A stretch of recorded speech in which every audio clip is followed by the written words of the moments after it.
Bueno, les agradezco la presencia. La verdad es que estamos bastante sorprendidos por la convocatoria que ha provocado Tezuka.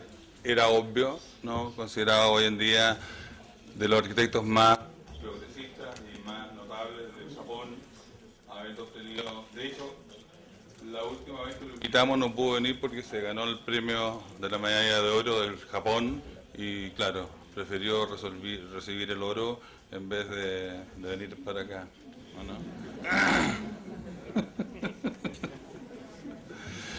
Bueno, el programa de hoy día en la mañana va a consistir en una presentación, además del libro que la universidad, que la facultad ha preparado. Hemos trabajado durante un año en él.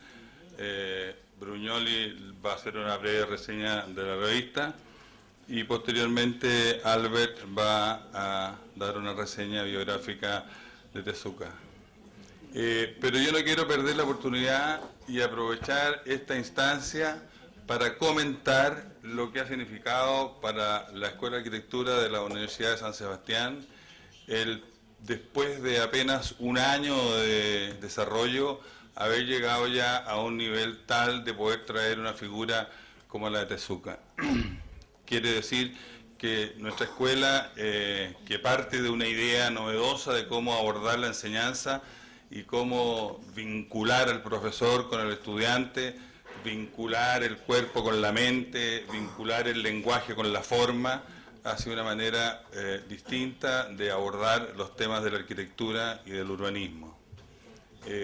La sensibilidad de Tezuka que ustedes verán en su presentación nos toca mucho porque en realidad estamos un poco en esa línea, ¿no? En una línea que yo la definiría en tres puntos fundamentales. Uno es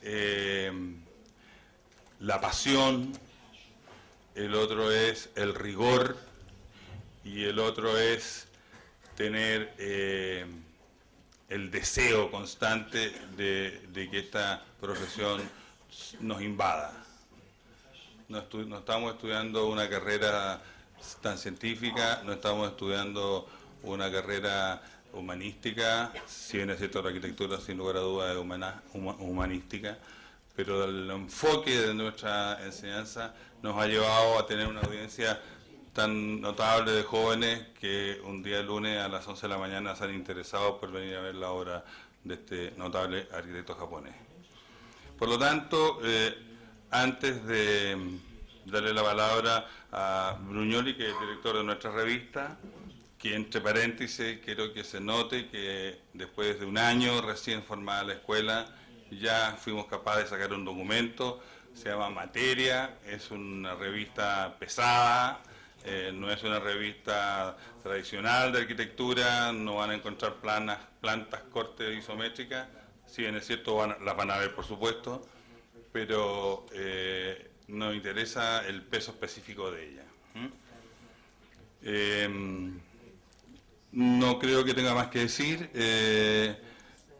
solamente agradecer una vez más la presencia de usted y sin lugar a dudas agradecer la presencia de Tezuka, que la verdad que nos honra y honra el medio arquitectónico en que nos estamos moviendo. Y en ese sentido no puedo dejar de agradecer el apoyo que hemos recibido de la Universidad de San Sebastián a la Facultad de Arquitectura, Diseño y Arte, de la cual soy decano, y a las empresas nacionales como Hunter Douglas o Ática, que siempre están presentes con nosotros y apoyándonos en estas gestiones culturales. Entonces, para no hablar más, voy a dejar a Mr. Brugnoli, que va a explicar la revista, después Albert va a hablar entonces de una reseña biográfica de Tezuka, y si nos queda tiempo, hablará Tezuka. Ya. Sí, muy corto, porque nuestro protagonista es Tezuka. Yo quería decir, primero agradecer el apoyo constante de Cristian y Albert en este proyecto que me invitaron a crear desde cero. Y y no hubiera sido posible sin ese apoyo y sin el apoyo también de la universidad, de parte de Guillermo Chaffel, del director de investigación y extensión, que siempre tuvo esa voluntad y esa fe, digamos, de creer en un proyecto que no existía. Yo creo que esto es posible, solamente una palabra que se me ocurre es la osadía. Una escuela que tiene un año, va en su segundo año, y tiene la osadía de sacar una revista de arquitectura que pretende ser de contenido. Tiene la osadía de invitar a Takaharu Tezuka, arquitecto japonés recientemente premiado como el mejor de su generación. Y yo traduzco esta osadía en esta manera de hacer las cosas, en la confianza, en la fe, pero también en una osadía que es la voluntad de incluir desde el comienzo a la investigación y a la extensión en la formación académica. Entender que la formación académica es con extensión y es investigación, y no dejarlo de lado como un decorado, digamos, de que formamos alumnos porque nos interesan sus matrículas. No, es desde el comienzo. El programa está basado en la investigación y en la extensión.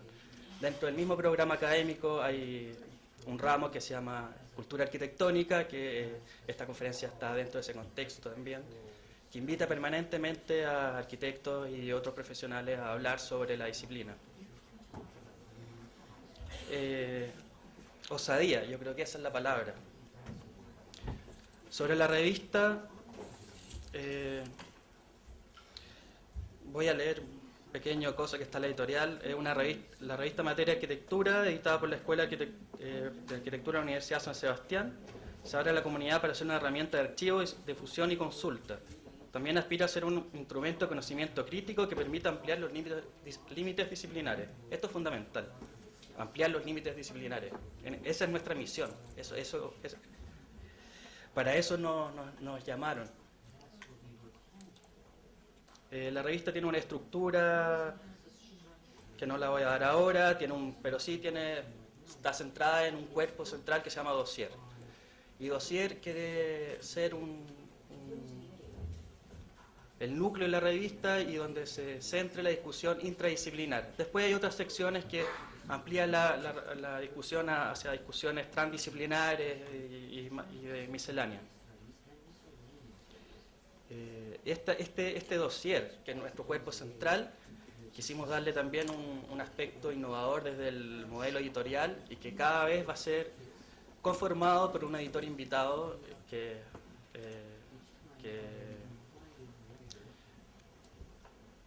cada vez va a ser nuevo, digamos. Cada vez va a ser un editor invitado nuevo que nos va a asegurar una contingencia de contenido y una calidad de contenido permanentemente. Entonces la revista tiene un cuerpo que es permanente, pero tiene un cuerpo que es móvil. Y ahí está, yo creo que el secreto de este modelo editorial que iniciamos.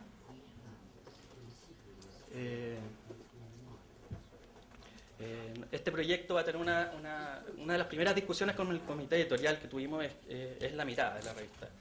Y consideramos que esta revista, definimos que va a tener una mirada especial sobre Latinoamérica. Queremos que la revista sea un lugar de consulta para la gente de afuera de Latinoamérica sobre lo que está pasando, la producción profesional y académica, digamos, regional.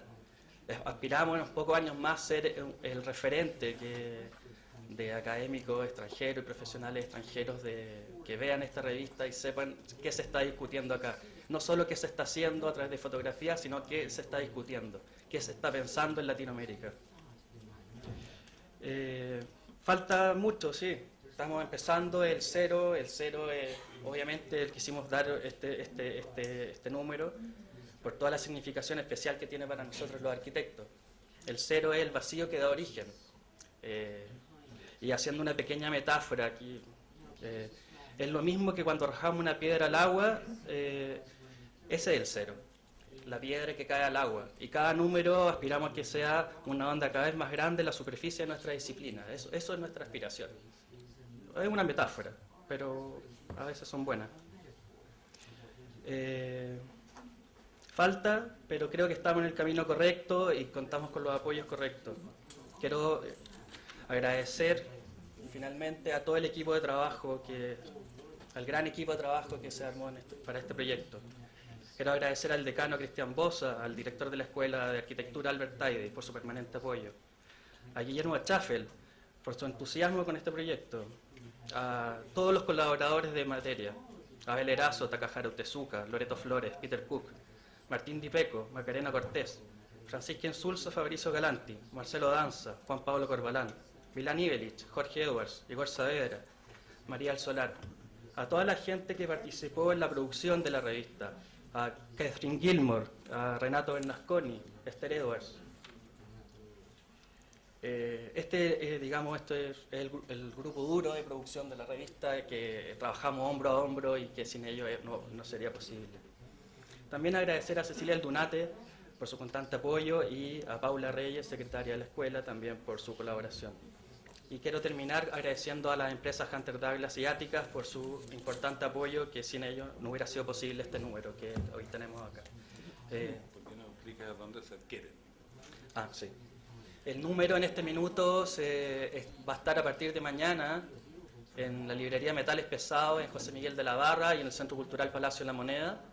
Y estamos en conversaciones con otra distribuidora en este minuto, pero que no es seguro. Pero estamos conversando, seguramente va a estar en Contrapunto y en otras librerías especializadas en arquitectura y arte y diseño. Ok. Entonces, muy bien. Albert. ¿Fue tocar los sándwiches? Okay. Bien, aló. Bueno, amigos, arquitectos, premios nacionales, amigos italianos, estudiantes de arquitectura, profesores de la San Sebastián, profesores de todas las universidades de arquitectura de Chile, estudiantes, gracias por asistir. Para nosotros este es un momento de celebración. Traer a una figura como Tezuka nos honra y más que eso, pienso que ha sido una sorpresa. Takaharu Tezuka depuso muchas invitaciones por venir hasta Chile. Es el pasaje más lejos que se puede comprar desde Tokio y él ha aceptado venir en una, digamos, visita más o menos maratónica. El viernes tiene que estar jurando un concurso en Tokio y ha aceptado esta invitación. Y la verdad es que conocer ayer brevemente a Takaharu antes de que haya caído rendido ante un pisco sour chileno, doble. Fue una muy buena sorpresa porque la verdad nos descubrió una persona muy afable, muy grata, muy humana y tal como es su arquitectura, orientada un poco a digamos, lo cotidiano y a los pequeños valores que existen y son comunes a la humanidad, ¿no? Ustedes lo verán en su obra.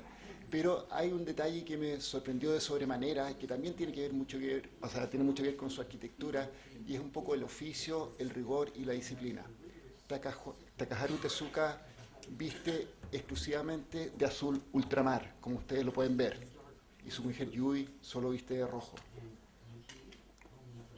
Es por eso que su monografía, que yo había adquirido hace un tiempo, tiene los nombres Takaharu en azul y Yui en rojo. Y además nos trajo de regalo una maqueta.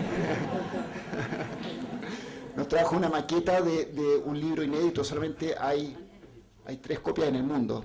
Todavía no ha salido a la prensa y una le pertenece a la Universidad de San Sebastián. Y tiene, como es la segunda monografía, viene con el número 2 en amarillo. Ya quisiera imaginar de qué color será el número 3. Takaharu Tezuka, junto a su mujer Yui, funda la oficina Tezuka Architects el año 1994, después de un periodo de colaboración en la oficina de Richard Rogers entre 1990 y 1994. Estudiaron arquitectura en el Instituto Tecnológico Musashi, que era la Tokyo City University, y hoy constituyen una de las oficinas jóvenes más reconocidas y con mayor proyección en Japón.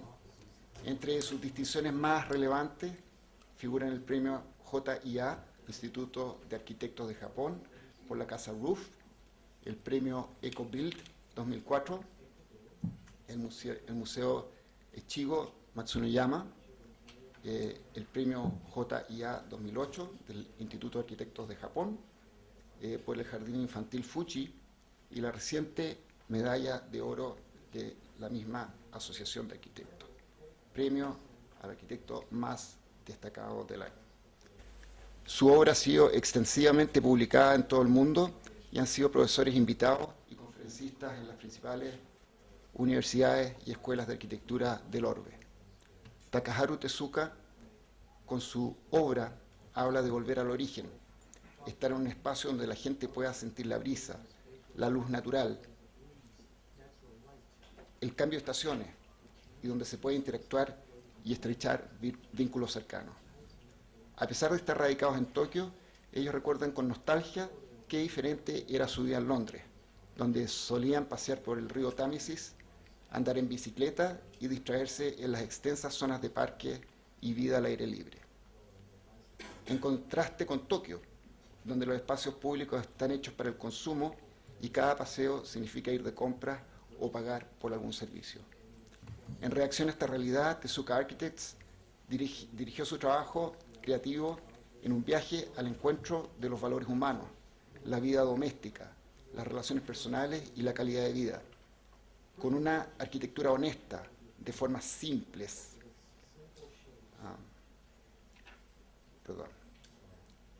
Con arquitectura doméstica,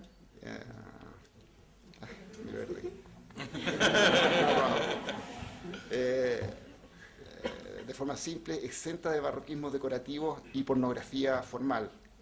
En los años recientes ha procurado construir su entorno y el de sus clientes.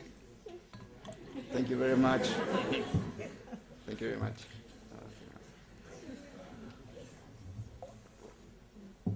Yeah. De forma ideal, tal y como a ellos y a su hijo les gustaría vivir, llegando a una esencia racional cargada de emoción. Tezuka Architects orientó su primera fase productiva a encargos de viviendas unifamiliares de pequeño formato principalmente, y en los últimos años sus encargos han ido aumentando de escala y envergadura, llegando a realizar proyectos públicos significativos como el Museo Chigo Matsunoyama el 2003 y el Jardín Infantil Fuji el 2007. La Escuela de Arquitectura de la Universidad San Sebastián se complace en presentar a Takaharu Tezuka en su primera visita a América Latina. Con ustedes, Takaharu Tezuka.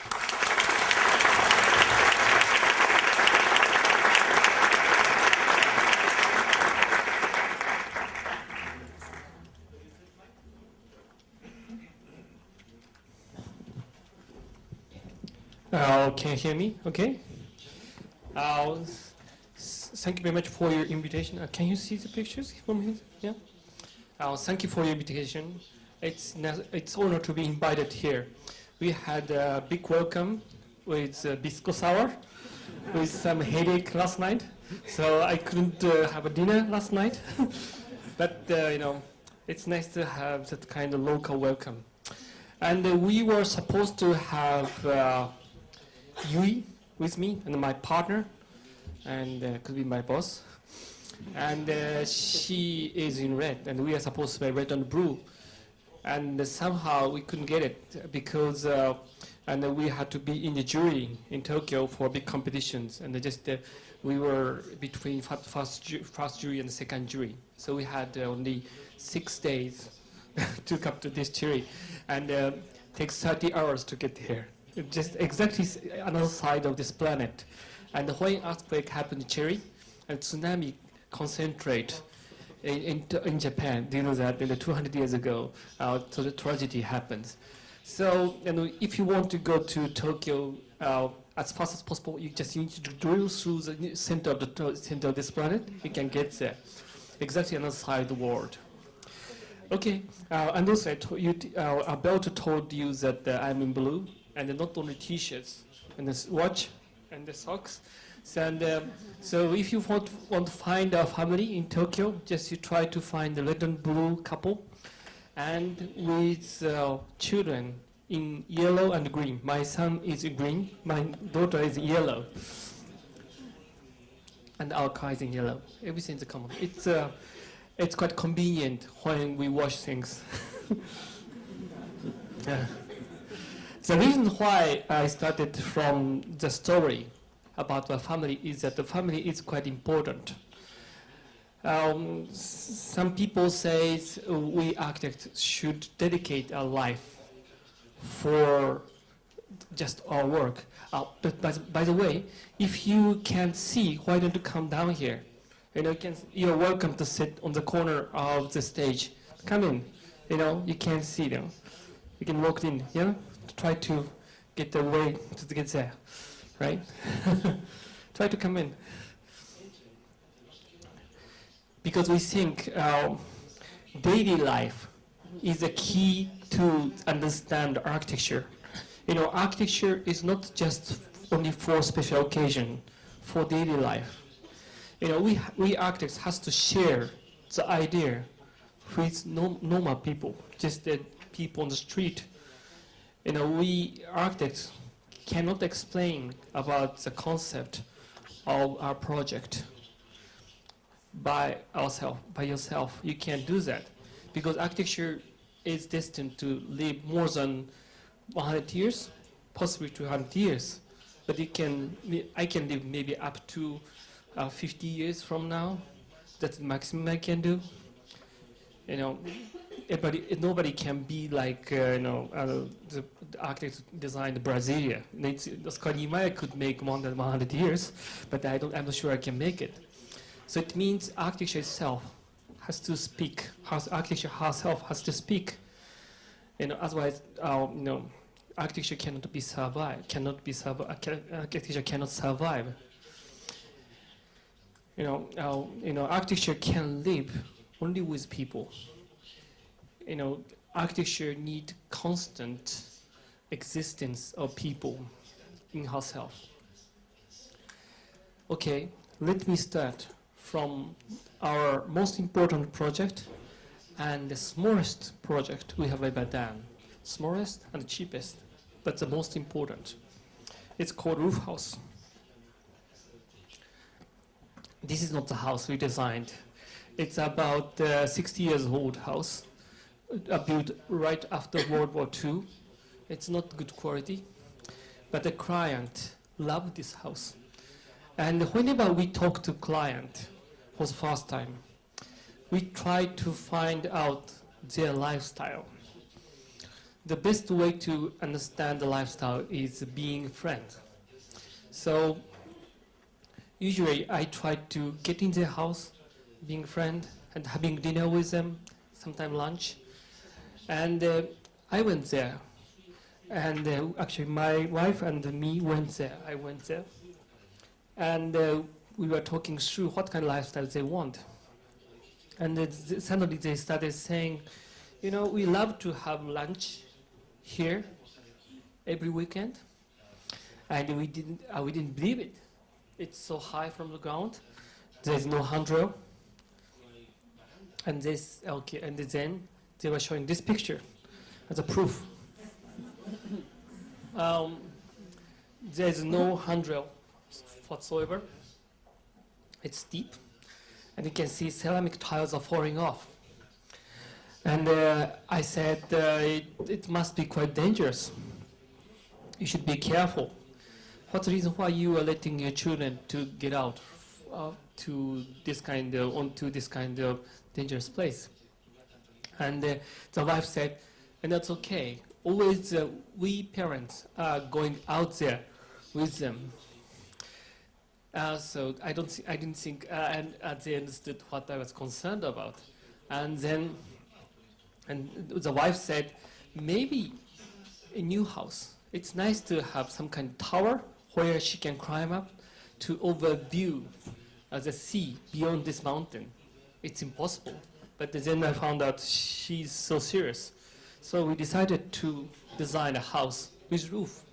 It's very simple. It's some kind of existence between gable and roof. So it's pitched roof. Yeah?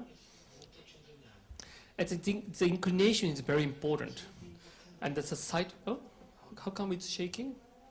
It's earthquake? Okay.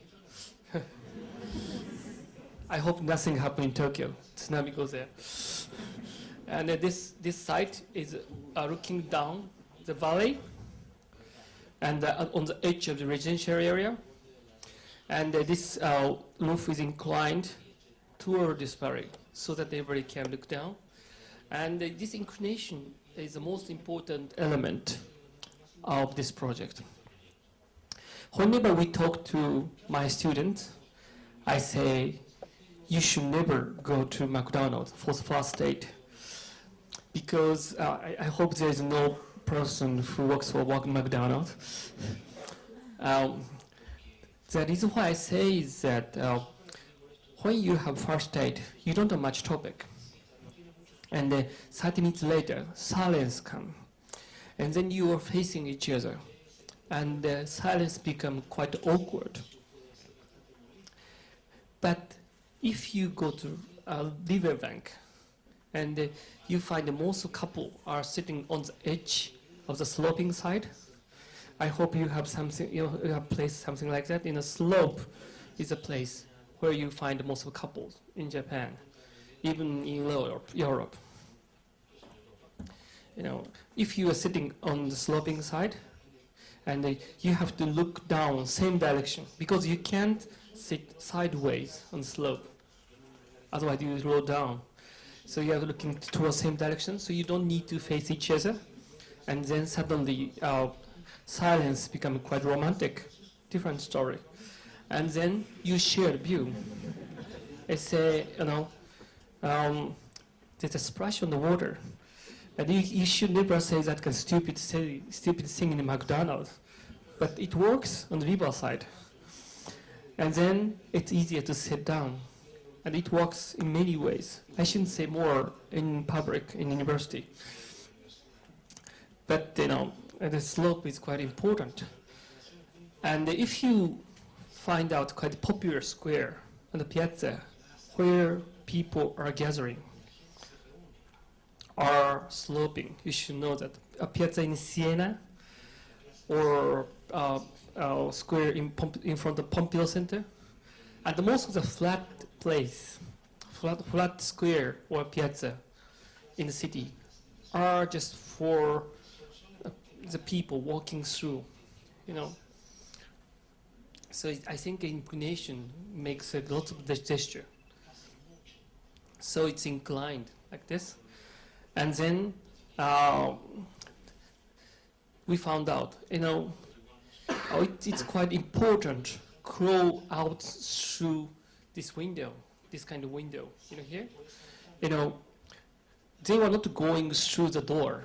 They were crawling through this small window. It was a kind of forbidden feeling.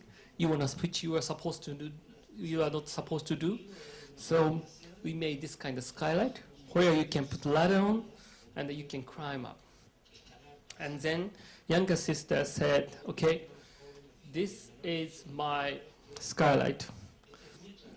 And then elder sister said, okay, the stairs going up through this skylight is mine. And then father said, okay, this is mine. So each person start claiming the ownership. And this is mother's skylight from kitchen. And this is for family. And then we ended up 8 skylights. And then they said, well, we want some kind of privacy. I don't understand what kind of privacy they are looking for. And they said, okay, we want to have some kind of wall so that they can have small, silent privacy. Because behind this house, there are some houses, just only these 2 sides. This side, we have street. Oh, another earthquake? What's wrong with it? Okay. And then the wife said, I have my mother living about 80 meters behind this house, this direction. And we want to make sure if my mother is alive, because she opened the blind in the morning, so we have to cut the wall without floor. Now, just we made some kind of mutual height, so the shape is different and the reality. And they said, okay, we want to have lunch on the roof, so we have to have table and benches. And they said, summer is quite hot, so we have to have shower. So we put shower behind this wall. And then winter is very cold in Tokyo. They were asking me to stop here. So many things were going on. Then we made this kind of simple section. It's a house with roof. This is quite preliminary drawing. Some details different. The decking is not flat on this drawing, but actually it's smooth as a reality, but the shape is almost same. And then clients said, we want to have barbecue on top of this roof. And I said, don't do that because it is an udon house with udon decking on top of it. And they said, okay, we're going to have barbecue in the garden. But you have to make sure the roof edge is low enough so that we can pass barbecue to the top of the roof. And this ceiling is only 1.9 meter. It's quite low. And the younger sister jumped down to this garden sometime. And 1.9 meter is not exactly enough for Chilean, not for Scandinavian, but it's enough for Japanese. And the section is quite peculiar. We wanted to make the roof as thin as possible, and this is the cheapest project we have ever done. So we used quite small section of wood, only 105 millimeter by 105 millimeter. Exactly same section as the columns. And we applied plywood on the both sides of the structure so that we can form non-directional slab. And this is a plan we made for the first presentation. And not so much has been changed. Actually, we have 9 rails so that we can store all sliding doors here and here. But others are exactly the same as the first presentation. And we try to draw people on the drawing as much as possible because the movement of people is a part of our main concept. We do that on the roof plan as well. So the parts just hanging around here, and the further is just lying on top of the roof. And this is the elder sister playing soccer, and she is very strong. She was the captain of soccer team in junior high school, and she was planning to get into the just an Olympic team of soccer. But she couldn't get in, but she was very strong. And she said the rooftop is a very good place to practice because when you kick the ball come back. And this is how you can climb up on the edge of the roof. So many things are going on. And this is the structural solution. We make grid like this, and we apply plywood on the both sides. But it's a different direction. Because this is the direction we get like a tension, and we get the compression this side on top. This is my wife complaining to the construction company. It's very simple, and then we got this kind of project. It's a very simple building, and then. As you know, you don't see any handrail. It's quite controversial. And we got when this house became the front cover of Japan architects, and many architects complained that it must be illegal. Actually, we had handrail on the drawing, but the client said, "What's the reason why we have to handrail? We had a house before where we can climb up, but this house didn't have any handrail here." And then they were taking us around to convince that this house doesn't have handrail, this house doesn't have handrail, no house has handrail. What's the reason why we have to have a handrail? And we found out whatever we make, they are climbing up onto the roof anyway. So we sent the drawings to our planning application. And there's no question made. Because without people, this is just a house with a roof. And actually, many Japanese architects tried the same thing in Japan. And after this project, and all authority know what Takaharu Tezuka did, and no architect can do same thing. So we are the last architect who could do this kind of things. Thank you very much.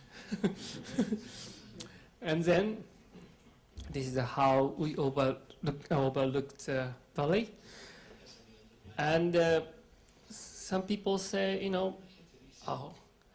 are the neighbors quite happy about this house? And the neighbor is extremely happy. For example, the people living behind this house are happy because they think they got the wooden deck right in front of the house overlooking the valley, because there used to be a double-story house. And the neighbor got higher ground, and always the husband of this house tried to give this family the beer. Would you like to have some beer? And then if we accepted the beer, then the husband walk across this gap, and then they have beer together with this family. And also in the morning, there was no traffic going on before this construction. Now neighbors are trying to walk through this path because they know that this family is having breakfast here all the time, and it's kind of custom to say good morning. That kind of slight difference of the height makes a quite good relationship within the community. Here you go. As you know, always roof is the beginning of construction, because when once roof is constructed, you don't need to worry about rain. You should know that Japan is quite rainy country. So they built a roof first, and then before the construction was finished, a client started using this rooftop already, while competitors are working inside of this house. And then client said, okay, let's order pizza. And they called Pizza Hut from here. And then Pizza Hut came down with a scooter here. And the guy said, how should we go up to the roof? And actually there's no stair. So we had to take the ladder out from behind this wall, and lean the ladder here. And the Pizza Hut delivered pizza here. And they said, and the guy said, where should I take off my shoes? That was the first question. And then, until then, we have same person to deliver pizza all the time. But after that, we started having a different person. Each time we had different delivery man. And we made a question, what happened to the guy who used to deliver pizza to my house? And they said, we are making switches so that everybody can see this house. This house is becoming quite famous in Pizza Hut. Okay, this is a rooftop. Actually, this picture was published on Japan Architects. And, this is the first picture published with the client in Japan Architects. Because Japan Architects, the magazine, don't like to have a client on their magazine. They like their magazine to be, how can I say, the pure, no people, the special. And then one of the critique wrote an article saying, this should be a fiction created by architect. Architects shouldn't create this kind of fiction because summer is very hot in Tokyo. The temperature goes up to 42 degrees in summer. And in winter, sometimes it goes down to minus. And how can we use a rooftop? And then for the first time in 100 years history of Japan Architects magazine, our client wrote back to the critique, writing an article on Japan Architects, saying, you should understand that, in summer, you shouldn't go up to the roof in the middle of the day because it's so hot. You should come out on top of the roof quite early in the morning or after dark. It's nice out there. In the winter, you should come out around 2 o'clock. Then the rooftop is warm enough for you. I think a client making point. These days we are trying to bring the environment close to us inside the architecture. But the client is saying we should bring ourselves closer to the environment, which we were capable of finding the temperature wherever and how. We should know how to find a good temperature, a comfortable place by ourselves. No, not changing the environment itself. Then it's nasty design because we didn't have any money, so we had to let our plumbing worker and this carpenter to make kitchen, and it's oops. This is the cheapest we could make, and then the shower.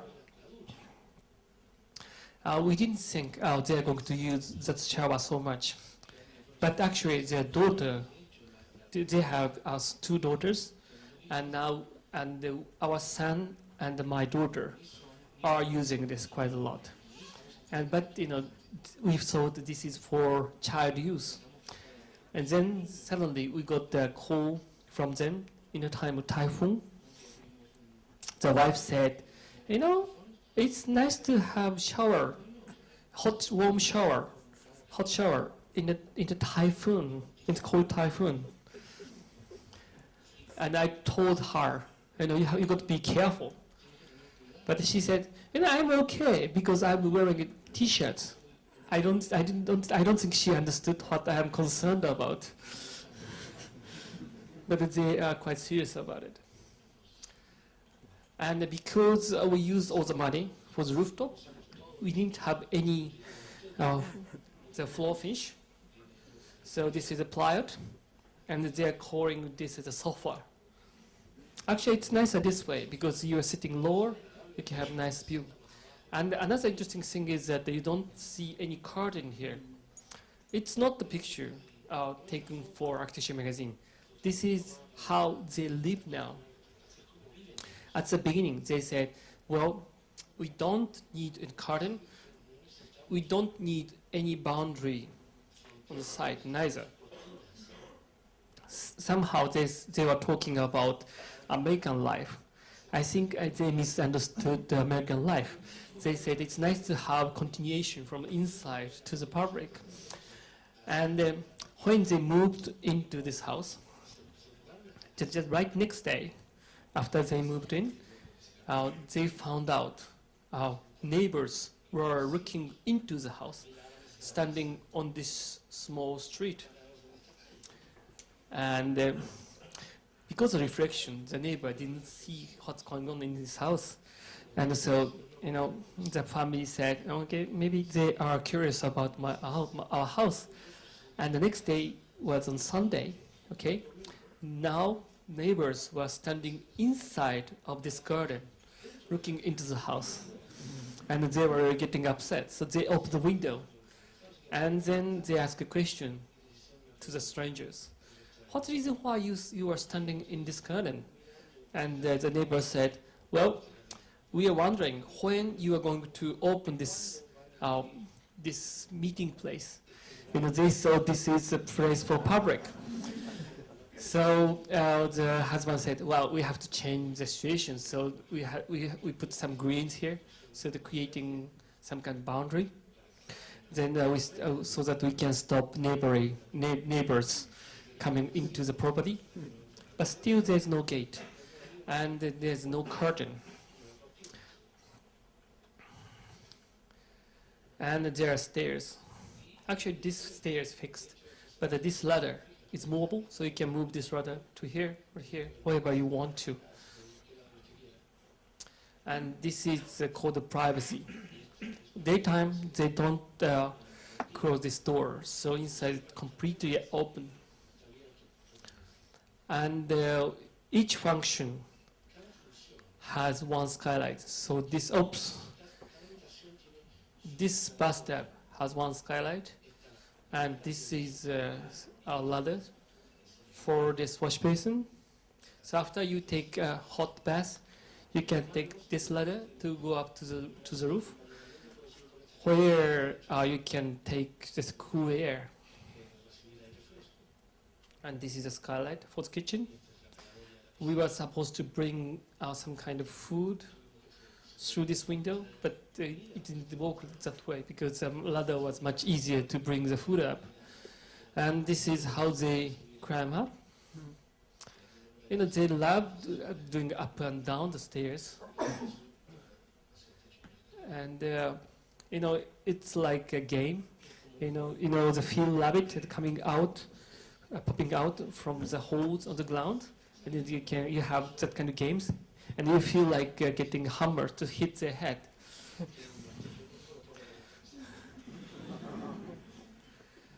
And the nice thing is about this roof is that the roof is so thin, so you can feel whatever going on top of the roof.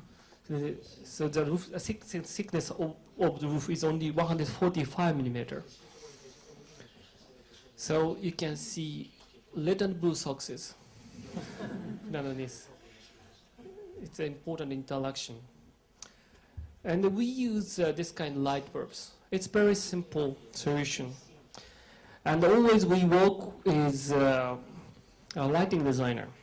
His name is Masahide Kakudate. He influenced us very much. And he taught me many things about lightings. And one day he told me that, do you know what is the most beautiful lightings? And he told me that, you know, the night view of the city. People go up to the top of the mountain or looking down through the window of the airplane. Because there is a beautiful light of the town or the city. And the great thing about the lightings of the city are these are the presentation of the human life. Each light represents human movement. That's the reason why science fiction movie use the night view for the lively feeling in the movie. You know, sometimes just yellow light represent grandmother making curry for her grandchildren, and also some white light for the school, and just a light of the car represent the couple in the car. You know, so many stories are going on. You know, we people feel that. It's not the illumination. What we are feeling is the life. That brings the feeling of beauty into our mind. And they said, okay, then we have this kind of light bulb. Oops, what's wrong with it? Excuse me? La instruction, you know.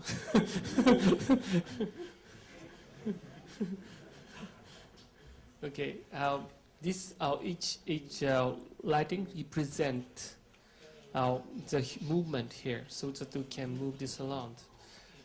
And the great thing about naked light bulbs is the daytime you don't see it at all, so you can put light bulb exactly where you want to put on. And in a computer, you can put your light wherever you want. But usually, it's not easy to put light where you want, because in daytime, you have to think how the lighting equipment itself is looking like. But this is quite easy, because in the daytime, you can see that, you don't feel it exists, So it's quite simple. So we use this kind of light. And then after dark, it looks like this. It's so beautiful. And after dark, each skylight has one lantern like this. So one by one relationship. So it's continuous concept.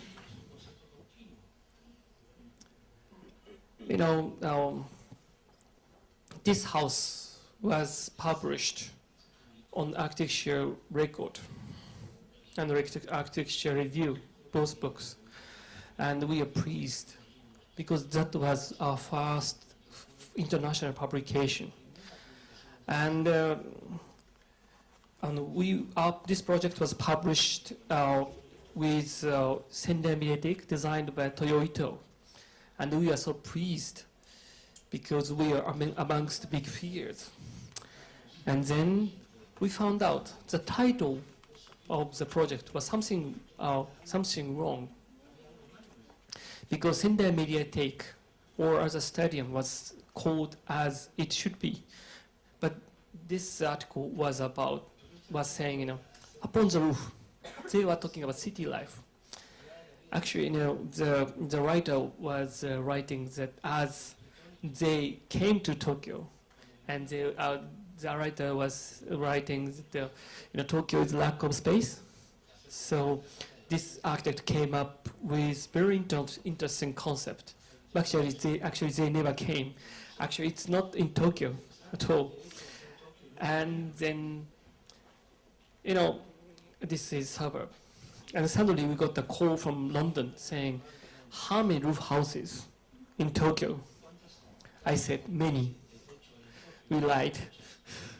But the great thing about the project was that the idea was understood by the people who has never been there even. We actually didn't need to explain about it. So we found out architecture can speak the concept by herself. Then we got a new client 3 years after this construction. The owner of this kindergarten said, we want kindergarten for 600 children. He had a quite big kindergarten, 600 children. Kindergarten has only 2.5 years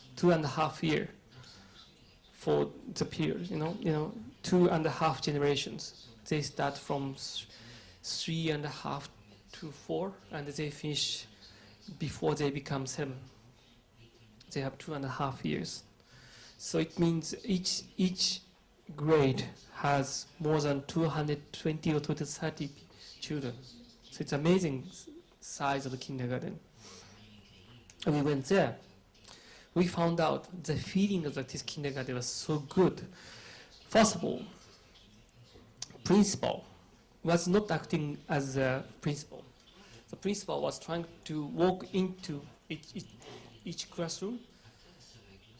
As he walked into each classroom, the children started yelling, and they feel like principal belongs to their classroom. Actually, he keeps walking into each classroom. This kindergarten has more than 18 classes. And also there are some nice trees. So we try to keep that kind of feeling. And this is the scheme we got. It's oval shape. It's not exact shape. It's wobbling because we told our young architects to scan in my drawing and made it three-dimensional. It looks quite flat, but it's not actually three-dimensional shape, which you don't see in the picture. It's a subtle, can I say, gesture. It's inclined toward the courtyard here. And there are many skylights, as a roof house does. And there are 3 trees which has been existed on this site for a long time. This tree is already 27 meters tall, and circumference of the building is little less than 200 meters. But it's not easy to keep the tree. You know, usually the roots of the tree is bigger than the crown of the tree. So we had to do some kind of archaeological excavation so that we don't cut any root. And then we place a column wherever we don't disturb the human movement. And we connected these each other. Then we got this kind of rooftop. Then client said again, you know, we don't want to have any handrail because they have been to the roof house. I said it's quite impossible, but they insisted not to have our handrail. And we went to sit our planning application authority. And the great thing about this kindergarten is that graduates everywhere. And wherever we go to each section of the government, we found the graduate of this kindergarten in this local society. And they were trying to find a way out. And then the client said, how about having a net sticking out from the edge of the roof so that we can catch the falling of children? Of course, it didn't work. But they came up with the solution. Okay, maybe you can have some slight handrail as a gesture, and then you can keep the idea around the tree. Of course, it's nothing to do with these kids. And then we found out they love jumping into the net. They love to fall into the net. And they sometimes get more and more, a lot. And you should know that the children are so small. You know, each tree, I counted more than 40 children gathering in this trunk, you know. It's a lot. And they love trees. This boy is eating the tree. And then what's happening now is that the principal said, okay, we waited long enough. And then he took this handrail out. It's illegal, but we couldn't stop them, you know. And he thinks, nobody can fall in through this net. Actually, it's designed for extra strength. You know, even we can put elephant into the net. It's very strong net. And this is how they sit on the edge of the roof. And it's nice to see them from underneath. It's a zoo.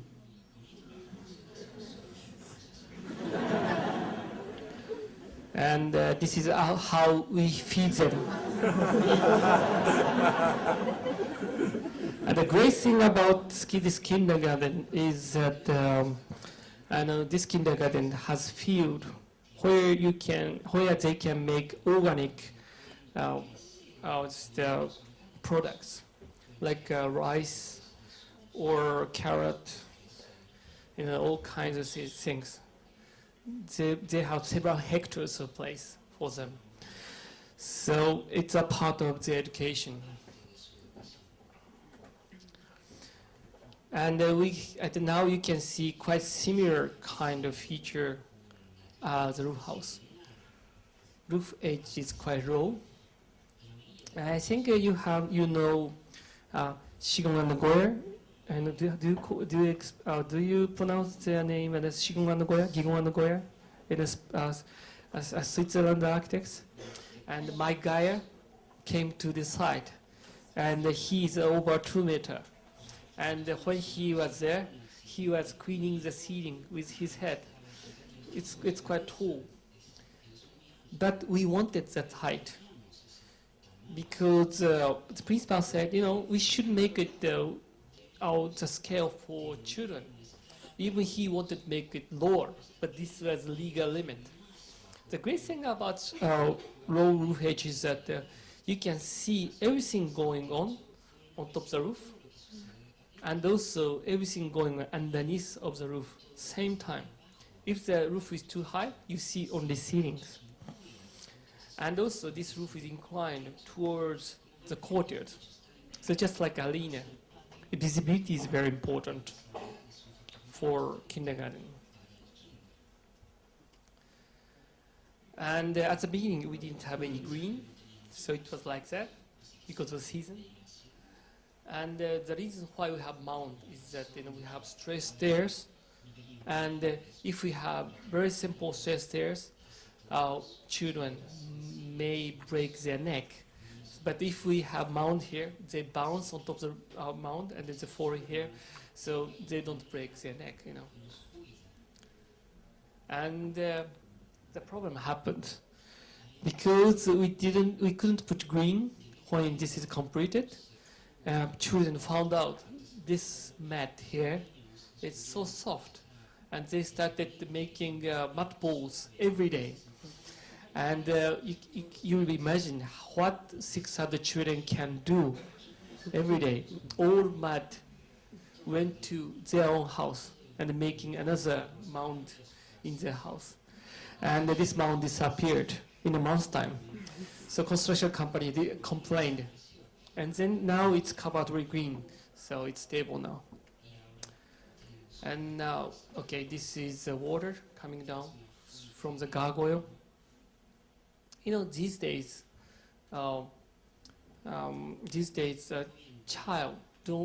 children don't know how rain become water in Tokyo because it's so dense.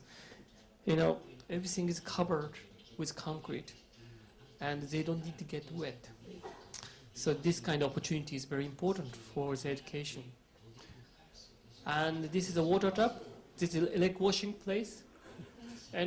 We didn't want any concrete wall to the water tap because first of all, the concrete wall disturbs the view from inside to outside, and the secondary, we want to have some kind of freedom. For example, this has different kind of water tap. This is free shape, and this is shower. There are many kinds, just like green growing from the ground, and also we were creating new way to drain the water. We found that most of the lake washing place had a kind of pool where water is stacked. The drain is stacked. They can let the water out. And we went to see many kindergarten. We kept seeing same kind of things in any kindergarten. And we are sitting in front of one of the lake washing place, and we found out always there are some children with a bucketed mat and with a scoop, and they were trying to put mat into drain so that they can stop the water drained.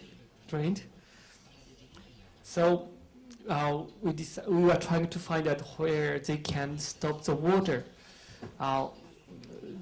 into drainage. So underneath here we have a big wash basin, and here we have some gap between the logs, so we can let the water out. And it's working quite well so far, and they enjoy freedom. And this boy is not washing his boots. Actually, he's putting water into the boots. Okay, that's cute,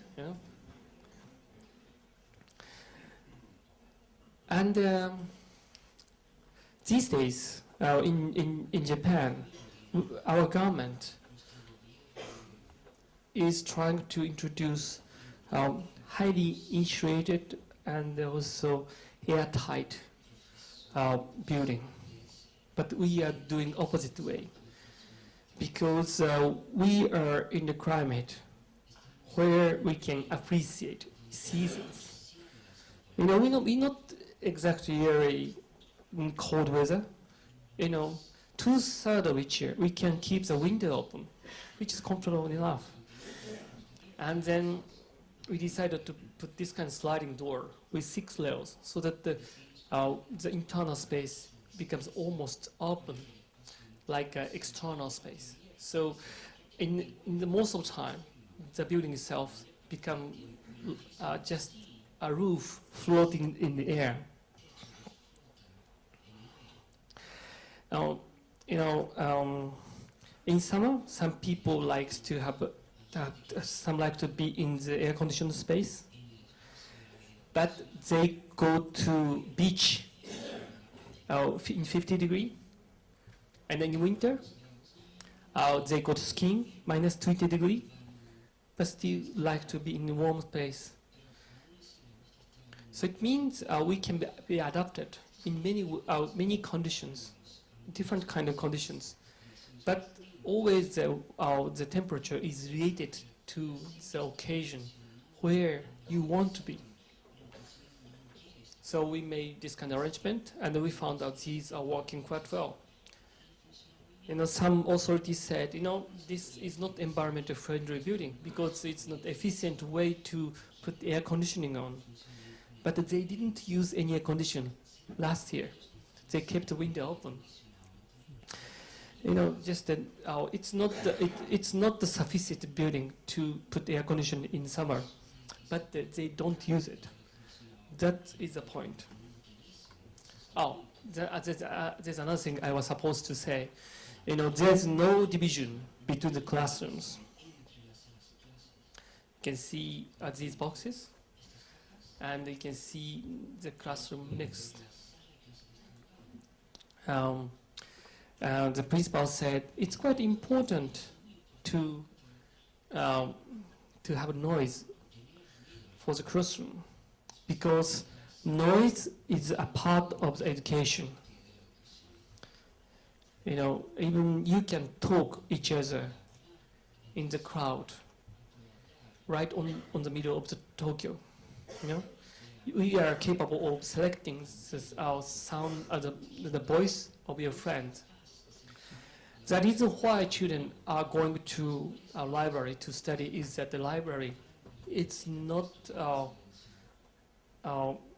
quiet. Library is quite noisy, but the noise creates the concentration.